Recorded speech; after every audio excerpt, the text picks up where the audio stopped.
Salut à vous tous.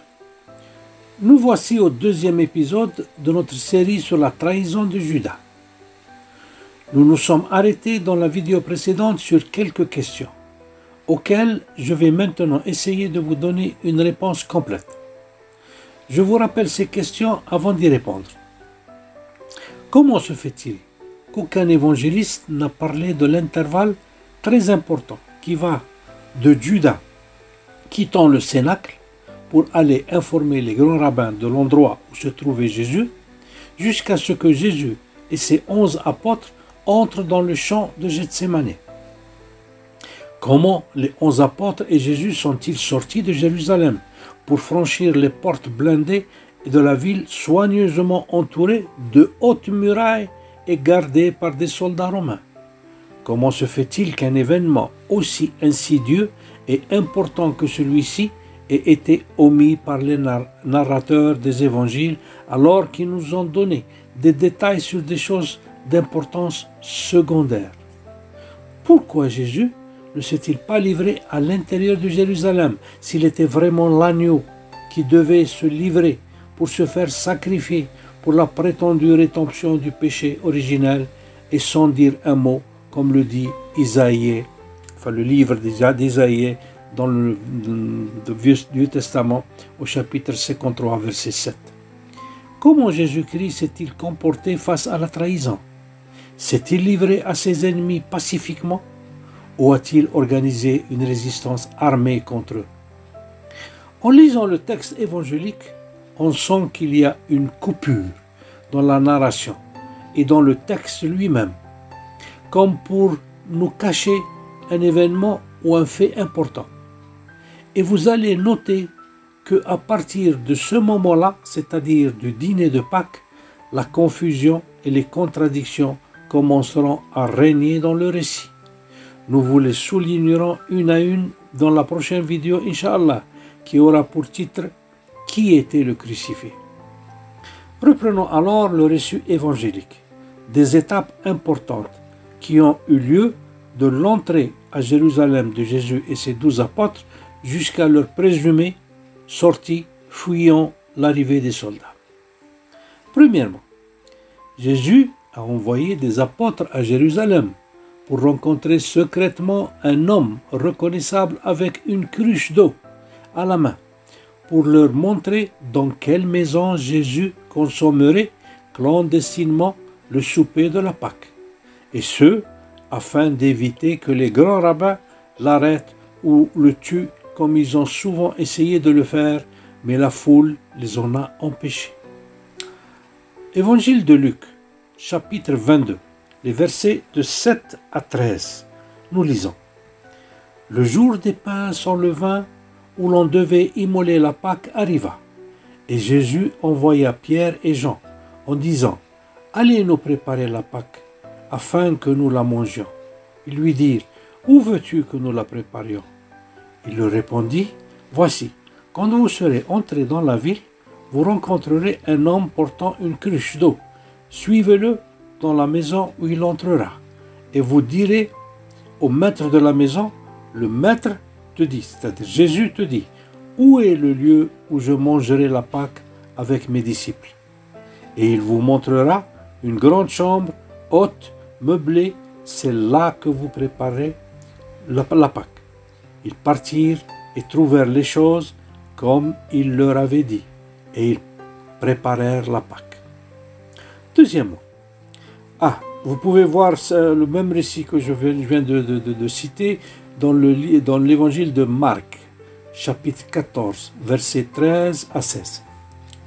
Maintenant, nous allons aborder le deuxième point. Jésus est entré dans la salle du Cénacle, la nuit déjà sombre, et informé aussitôt les 12 que l'un d'eux l'aurait trahi. Le trahir. Donc quoi? Et comment le trahir? Mais si vraiment Jésus était l'agneau, attendant son sacrifice pour toute l'humanité et pour la rédemption du péché originel, pourquoi serait-il préoccupé par cette trahison qui attrait sa prétendue passion, c'est-à-dire qu'il anticiperait? Dans l'évangile de Matthieu, chapitre 26, nous lisons dans les versets de 20 à 25.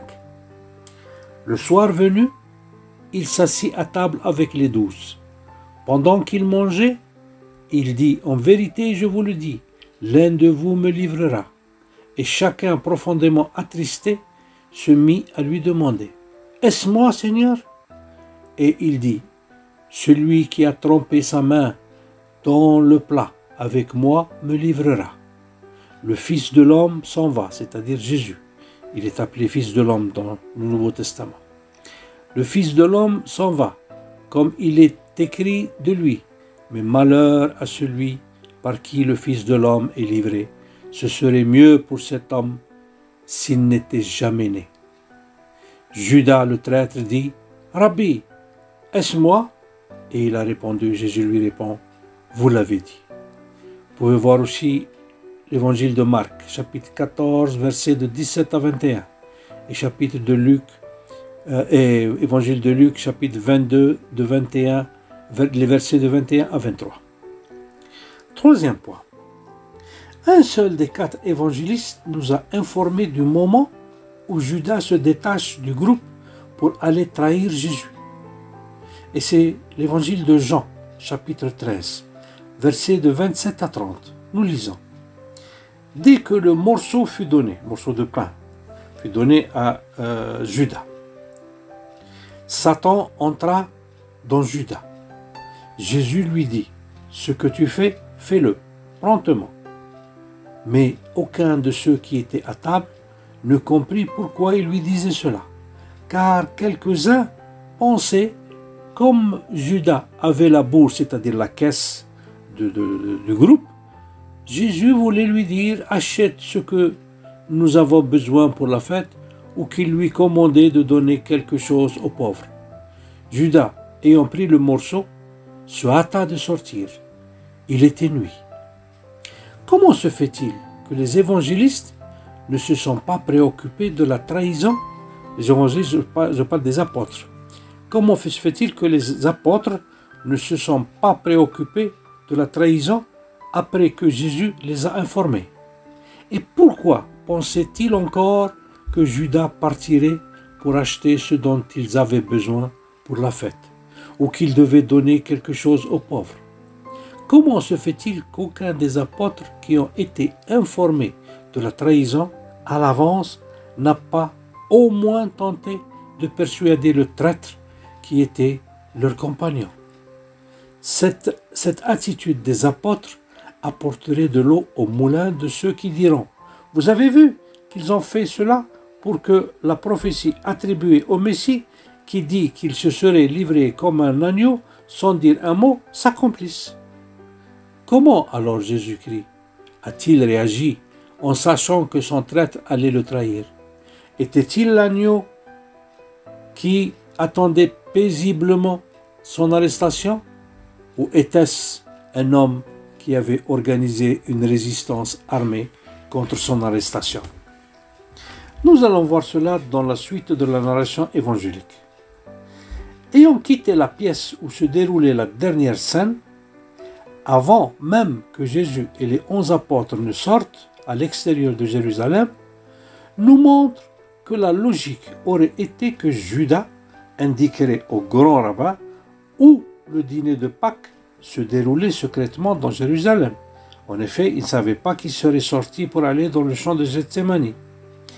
L'omission des narrateurs de nous parler des détails du mouvement éventuel de Jésus et des apôtres du Cénacle au champ de Gethsémani est un indice qui démontre logiquement que Jésus n'est pas sorti de Jérusalem, mais que l'arrestation a été tentée à l'intérieur de la ville.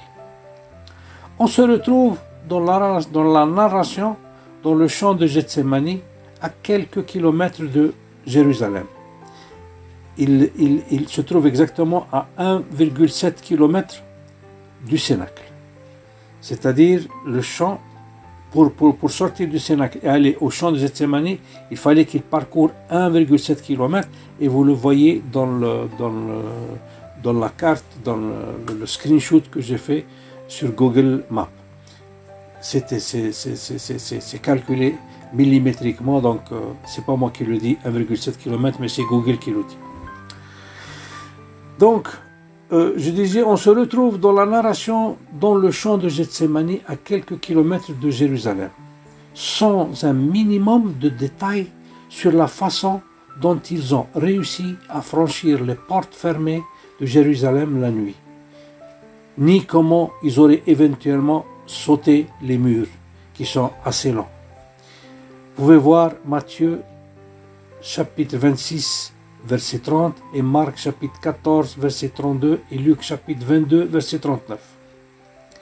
Maintenant, pour avoir une idée biblique de ce qu'était la ville de Jérusalem à l'époque de Jésus-Christ, il nous suffit de lire ces versets de Jérémie, chapitre 17, versets de 19 à 21. Je lis. Ainsi m'a parlé l'Éternel. Va et tiens-toi à la porte des enfants du peuple, par laquelle entrent et sortent les rois de Juda, et à toutes les portes de Jérusalem. Tu leur diras, écoutez la parole de l'Éternel, roi de Juda, et tout Juda, et vous tous, habitants de Jérusalem, qui entrez par ces portes. Ainsi parle l'Éternel, prenez garde à vos âmes, ne portez point de fardeau le jour du sabbat, et non introduisez point par les portes de Jérusalem. Jésus-Christ n'a pas précisé de quelle trahison il s'agissait. Cela prouve une fois de plus, et sans l'ombre d'un doute, qu'il voulait dire que Judas irait dire où se déroulait le dernier dîner de Pâques de Jésus et de ses apôtres qui n'ont pas informé qu'ils étaient à l'intérieur de la ville et qu'ils ont organisé ce dîner clandestinement comme on a vu. La logique nous dit également que la trahison était d'informer les souverains du temple rabbinique que Jésus était à l'intérieur de Jérusalem ce soir-là, loin de la foule, et que son arrestation ou son meurtre était donc facile pour eux. Au lieu de cela, pendant presque 3 ans, Jésus est entré et sorti de Jérusalem chaque jour pour aller dormir dans le champ de Gethsémani ou à proximité. Pourquoi Judas aurait-il attendu le soir de la présence de Jésus à l'intérieur de Jérusalem durant la nuit pour aller informer les rabbins qu'il se trouverait avec ses apôtres dans le champ de Gethsémani? Ce n'est pas cohérent. Et c'est donc confus et embrouillé. Comme vous pouvez le voir, le récit de cet intervalle regorge de doutes et d'incohérences.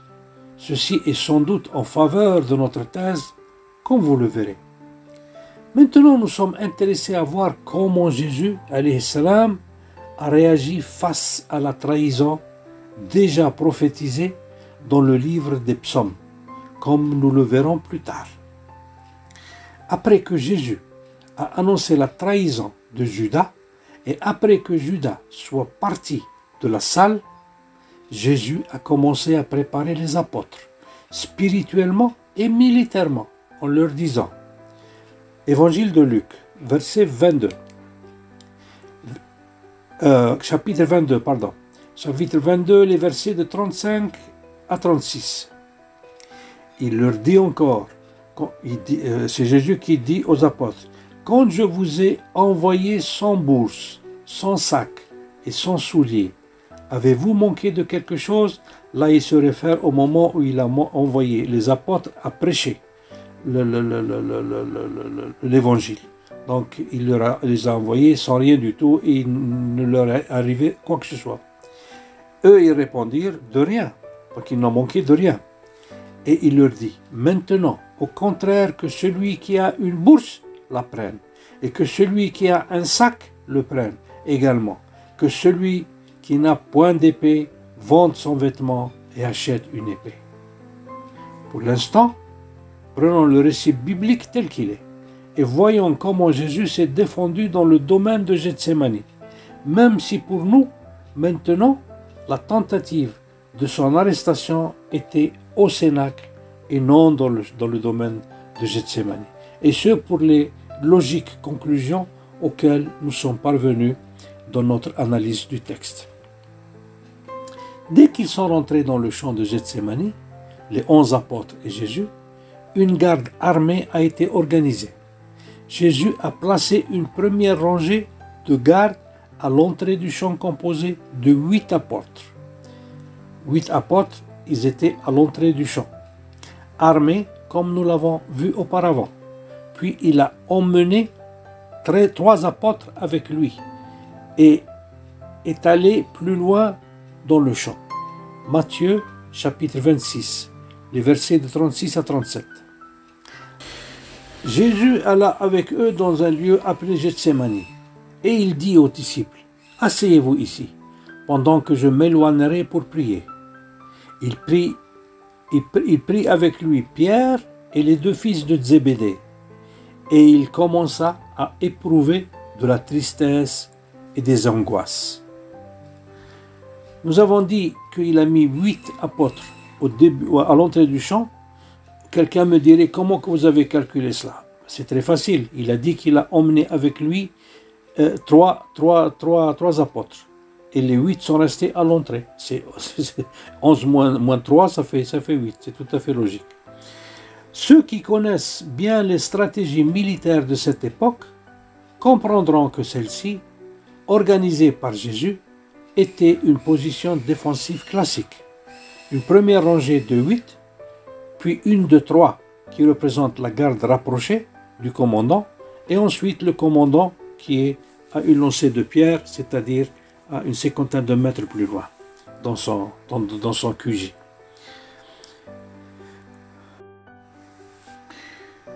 Jésus entre alors dans le champ, dans un endroit bien protégé, et il se prosterne devant son Créateur en disant, Évangile de Luc, chapitre 22, versets de 41 à 43. Puis il s'éloigna d'eux à la distance d'environ 1 jet de pierre, et s'étant mis à genoux, il pria, disant, Abba, si tu voulais éloigner de moi cette coupe. Abba en hébreu veut dire mon Dieu. Si tu voulais éloigner de moi cette coupe, toutefois que ma volonté ne se fasse pas, mais la tienne. Alors un ange lui apparut du ciel pour le fortifier. Un Dieu qui s'agenouille devant un autre Dieu, plus élevé que lui, en lui demandant de lui retirer la souffrance, c'est-à-dire ce qu'il craignait de lui arriver, à savoir la mort. Jésus est considéré Dieu auprès des chrétiens. Quel Dieu, face à quel Dieu s'est-il agenouillé ici? Dieu se laisse-t-il réconforter par un ange, sa créature, et lui être soumis? Et avec quoi l'ange l'a réconforté? Et de quoi l'agneau, c'est-à-dire Jésus, avait-il peur alors qu'il devait se sacrifier pour sauver l'humanité par son sang? Quel courage cette attitude d'une personne effrayée et peinée donnerait-elle aux yeux de ses disciples qui, en lisant ces versets, se rendent compte qu'ils sont devant un Dieu qui ne s'est pas volontairement sacrifié pour eux? Certes, moi, je ne crois pas que Jésus ait vécu tout cela. Mais je suis en train de lire le contexte biblique pour raconter les choses telles qu'elles sont. Mais malgré la ferme garde placée par lui, Jésus ne fait pas confiance à ses apôtres et commence à vérifier si la garde était ferme. Mais hélas, il trouve les apôtres endormis et il leur reproche de n'avoir pu, pas même un instant, veiller sur lui. Évangile de Matthieu, chapitre 26. Nous lisons dans les versets de 40 à 44. Et il vint vers les disciples qu'il trouva endormis, et il dit à Pierre, « Vous n'avez donc pu veiller 1 heure avec moi? Veillez et priez, afin que vous ne tombiez pas dans la tentation. L'esprit est bien disposé, mais la chair est faible. » Il s'éloigna une seconde fois et pria ainsi, « Abba, il n'est pas possible que cette coupe s'éloigne sans que je ne la boive, que ta volonté soit faite. » Il revint et les trouva encore endormis, car leurs yeux étaient appesantis. Il les quitta et s'éloigna il pria pour la troisième fois, répétant les mêmes paroles. Pourquoi Jésus s'inquiétait-il de la façon dont la garde était tenue par les apôtres pour veiller sur lui? Et pourquoi a-t-il insisté 3 fois pour vérifier cette garde comme indiqué dans les versets ci-dessus? N'a-t-il pas toujours été écrit et propagé par la doctrine chrétienne que Jésus-Christ était l'agneau qui s'est livré à son bourreau sans même dire un mot? En effet, dans le livre d'Isaïe, chapitre 53, c'est le Vieux Testament. Donc, c'est pas le Nouveau Testament. C'est dans le Vieux Testament, on trouve le livre d'Isaïe au chapitre 53. Et verset 7, nous lisons, « Il a été maltraité et opprimé, et il n'a point ouvert la bouche, semblable à un agneau qu'on mène à la boucherie, à une brebis muette devant ceux qui l'attendent. Il n'a point ouvert la bouche. » Il ne me semble pas du tout, à la lecture du récit évangélique, que Jésus ait été le moins du monde sujet à l'idée d'être arrêté, mais bien plus encore. Il était occupé à résister à ses ennemis, l'ordre donné par Jésus aux apôtres de s'armer, la disposition de sa garde dans le champ de Gethsémani et sa vigilance attentive sur cette garde montrent qu'il n'avait pas l'intention de se rendre, mais plutôt de se défendre et de se battre. Ces contradictions entre le Jésus de la tradition chrétienne et le Jésus de l'Écriture sainte sont des preuves qui jettent le doute sur la doctrine chrétienne et la rendent contraire au contenu biblique lui-même. Nous sommes ici à un moment crucial de notre démarche. Résumons d'abord les points saillants. La trahison de Judas a été déclarée, ça c'est le premier point. La trahison de Judas a été déclarée au début du souper de la Pâque et donc à l'intérieur des murs de Jérusalem. Deuxièmement, le souper de Pâques a eu lieu clandestinement à l'intérieur des murs de Jérusalem. Personne d'autre que le propriétaire de la maison et les apôtres ne savaient où le dîner avait lieu. Troisièmement, Jésus était bien connu de tous à Jérusalem et donc la trahison par un baiser n'avait aucun sens. La trahison la plus probable était celle de montrer où Jésus se cachait après le coucher du soleil à l'intérieur de Jérusalem, ou alors où le souper de la Pâque avait lieu à l'intérieur de la ville. Quatrièmement, la trahison sur la présence de Jésus-Christ dans le champ de Gethsémani est à rejeter complètement, car il n'est pas facile d'arrêter une personne à l'extérieur des murs blindés de la ville et pendant la nuit, alors qu'il est plus facile de l'arrêter à l'intérieur des murs avec les portes de la ville fermées et les gardes en alerte. Cinquièmement, Jésus-Christ ne voulait en aucun cas être arrêté, mais il a organisé sa résistance selon l'Écriture et il a également imploré de tout cœur l'intervention de Dieu, qui a envoyé un ange pour l'aider à le réconforter. Partant de ce cinquième point et essayons de comprendre de quel réconfort s'agit-il. Qu'a-t-il apporté l'ange à Jésus-Christ comme réconfort? Dans le psaume 109, nous trouvons la prophétie sur la fin de Judas, que l'évangéliste Luc nous a confirmé dans le livre des Actes des Apôtres, comme étant une prophétie sur la fin de Judas Iscariote. Nous trouvons ça dans le livre des Actes des Apôtres, le premier paragraphe, les versets de 20 et suite, sur lesquels je reviendrai largement dans ma prochaine vidéo. Le psaume 109 est considéré comme étant ce que Jésus-Christ avait prié Dieu de faire contre son traître Judas Iscariote et contre le risque d'être arrêté et tué. Eh bien, à la fin de ce psaume, nous lisons que Jésus-Christ aurait demandé à Dieu sa délivrance. Psaume 109, verset 21. Et toi, éternel Seigneur, agis en ma faveur à cause de ton nom, car ta bonté est grande. Délivre-moi. Dans cette prophétie, Jésus aurait demandé la délivrance. Mais ce n'est pas tout. Selon le psaume 109 lui-même, Jésus a demandé à Dieu d'embrouiller, je dis bien d'embrouiller ses ennemis par la manière dont ils seraient sauvés, c'est-à-dire les mettre dans la confusion totale. Ils ne savent pas qu'est-ce qui est arrivé, comment c'est arrivé, etc. Qu'est-ce que ça veut dire? Cela signifie que Jésus serait sauvé d'un grand danger et que sa délivrance aurait dérouté ceux qui ont essayé de lui faire subir ce danger. Ce point doit être rappelé lorsque nous parlerons de la crucifixion présumée de Jésus-Christ, alayhi salam. Le psaume 109, les versets de 26 à 28. On va le lire complètement, enfin la partie qui nous intéresse bien sûr. Secours-moi, Éternel mon Dieu, sauve-moi par ta bonté, et qu'ils sachent, c'est-à-dire eux, ceux qui allaient la salir, ceux qui sont allés l'arrêter, et qu'ils sachent que c'est ta main, que c'est toi, Éternel, qui l'a fait. S'ils maudissent, toi tu béniras. S'ils se lèvent, ils seront confus, et ton serviteur, c'est-à-dire Jésus, se réjouira. Cette prophétie est d'une importance énorme pour comprendre nos conclusions quand on abordera la crucifixion de Jésus. Il est à noter une délivrance miraculeuse où Jésus était prophétisé dans l'Ancien Testament. Secours-moi, Éternel, mon Dieu, sauve-moi par ta bonté et fais-leur savoir que c'est ta main et que toi, Seigneur, tu as fait ceci.